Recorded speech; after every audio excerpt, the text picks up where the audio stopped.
ஓம் தத்புருஷாய வித்மகே வக்ரதுண்டாய தீமகி தன்னோ தந்தி பிரசோதயா. துலாம் ராசிக்காரர்களே, உங்களுக்கு இந்த பங்குனி மாதம் எப்படி இருக்கப் போகிறது என்று பார்ப்போம். காலபுருஷனுக்கு 7வது ராசி இந்த துலாம் ராசி ஆகும். உங்கள் ராசி அதிபதி சுக்கிர பகவான் ஆவார். சித்திரை, சதயம், விசாகம் ஆகிய 3 நட்சத்திரங்களை கொண்டது. இந்த ராசி காற்று தத்துவத்தில் இயங்கக்கூடிய சர ராசி ஆகும். சுக்கிர பகவானுக்கு மூல திரிகோண பலத்தை வழங்கும் ஆண் ராசி. துலாம் ஓர் காற்று ராசி என்பதால் இந்த துலாம் ராசியில் பிறந்தவர்கள் இந்த உலகத்தில் உள்ள அனைத்து இன்பங்களையும் அனுபவிக்க பிறந்தவர்கள். மாஸ்டர் மைண்ட் உடையவர்கள். அதிக அளவு தொழிலதிபர்களை உருவாக்குவதே இந்த துலாம் ராசி ஆகும். இவர்கள் யாருக்கும் துரோகம் செய்ய மாட்டார்கள், ஏமாற்ற மாட்டார்கள், நாணயமாக நடந்து கொள்வார்கள். ராகுவின் நட்சத்திரமான சுவாதி நட்சத்திரத்தின் 4 பாதங்களும் இந்த ராசியிலேயே உள்ளது.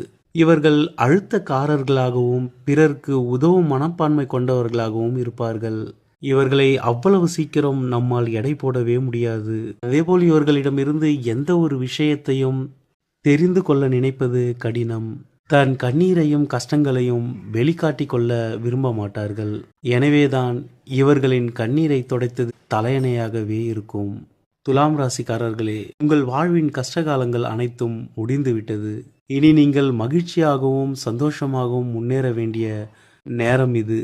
உங்கள் வாழ்வில் நீங்கள் என்னவாக வேண்டும் நினைக்கிறீர்களோ, ஆசைப்படுகிறீர்களோ அவையெல்லாம் இனி உங்களுக்கு நடைபெறும். உங்கள் 6ஆம் இடத்தில் உள்ள சனி பகவான் அவற்றை உங்களுக்கு நிகழ்த்தி கொடுப்பார். நவ கிரகங்களில் உங்களுக்கு நன்மை செய்யும் ஒரே கிரகம் சனி பகவான் ஆவார். அவர் இயற்கை பாவகிரகம் என்றாலும் ஆதிபத்திய ரீதியாக அவர் உங்களுக்கு சுபகிரகம் ஆவார். உங்கள் ராசி அதிபதி சுக்கிர பகவானின் நட்பு கிரகம் ஆவார். இன்னும் சில மாதங்களில் அவர் உச்சம் பெற்ற குரு பகவானின் பார்வையை பெறுவார். அதன் பிறகு உங்கள் வாழ்வில் வெற்றிகளை மட்டுமே நீங்கள் காண்பீர்கள். அனைத்திலும் நிச்சயம் நீங்கள் குரோத் அடைவீர்கள். இதுநாள் வரை கசந்த மனவாழ்வு இனி இனிக்கும். வேலையில் கிடைக்காத ப்ரமோஷன் கிடைக்கும். உங்கள் குடும்பத்தில் எல்லோராலும் தூக்கி வைத்து கொண்டாடப்படுவீர்கள். இந்த பங்குனி மாதம் முதலே இதற்கான தொடக்க புள்ளி ஆரம்பமாகும். இந்த மாதம் கிரக சஞ்சாரங்களை பார்க்கும் பொழுது உங்கள் ராசிக்கு 11ஆம் இடத்தில் கேது பகவான் அமர்ந்து உங்களுக்கு பல வகையிலும் நன்மைகளையும் லாபத்தையும் கொடுத்து கொண்டிருக்கிறார். அதேபோல் 6ஆம் இடத்தில் இந்த மாதம் சஞ்சரிக்கும் சூரிய பகவானும் சனி பகவானும் உங்களுக்கு பல விதத்திலும் நன்மைகளை கொடுப்பார்கள். இதனால் வரை அரசாங்க வழியில் இருந்து வந்த பிரச்சனைகள் இந்த மாதத்தில் முடிவிற்கு வரும். இந்த மாதத்தில் அரசு தேர்வு எழுதுபவர்களும் வெற்றியை பெறுவீர்கள். சூரிய பகவான் சனி பகவான் 6ஆம் இடத்தில் இருப்பதும் உங்கள் ராசி அதிபதி உச்சமாக இருப்பதும் உங்களுக்கு பல வகையிலையும் ஏற்றத்தையும் முன்னேற்றத்தையும் கொடுக்கும். 5ஆம் இடத்தில் ராகு பகவான் சஞ்சரித்து வருவதால் எந்த ஒரு முடிவெடுப்பதிலும் சில தடுமாற்றங்களும் மனக்குழப்பங்களும் இருந்து கொண்டுதான் இருக்கும்.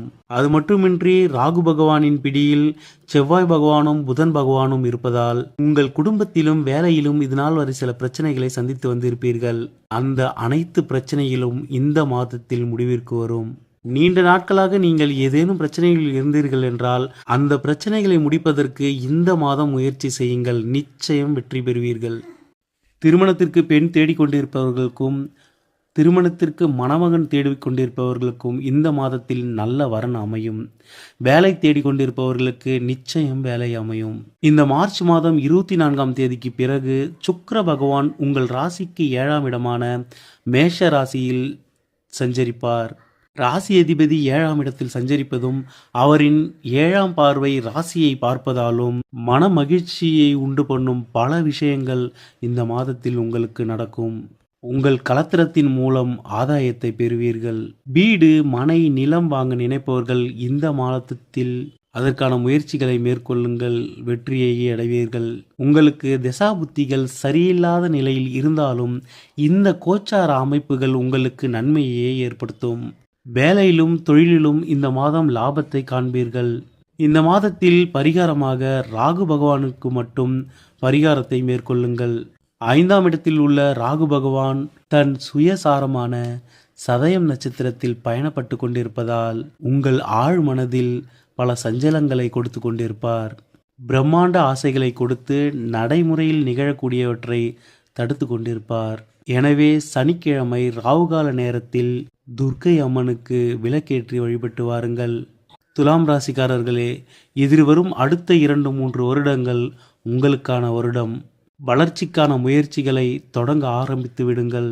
குரு பகவான் தற்பொழுது 9ஆம் இடம், அடுத்து 10ஆம் இடம், 11ஆம் இடம் என இந்த 3 வருடங்களும் உங்களுக்கு நன்மையே செய்வார். ஜூன் மாதம் வரும் குரு பகவான் 10ஆம் இடத்தில் வந்து பதவியில் பிரச்சனைகளை கொடுத்தாலும் அவரின் பார்வை உங்கள் 5 மற்றும் 4ஆம் அதிபதியான சனி பகவானை பார்ப்பதால் உங்கள் ஆசைகள் அனைத்தும் நிறைவேறும். புதிய தொழிலை நீங்கள் தொடங்கலாம். வெற்றிகரமாக அந்த தொழில் நடைபெறும்.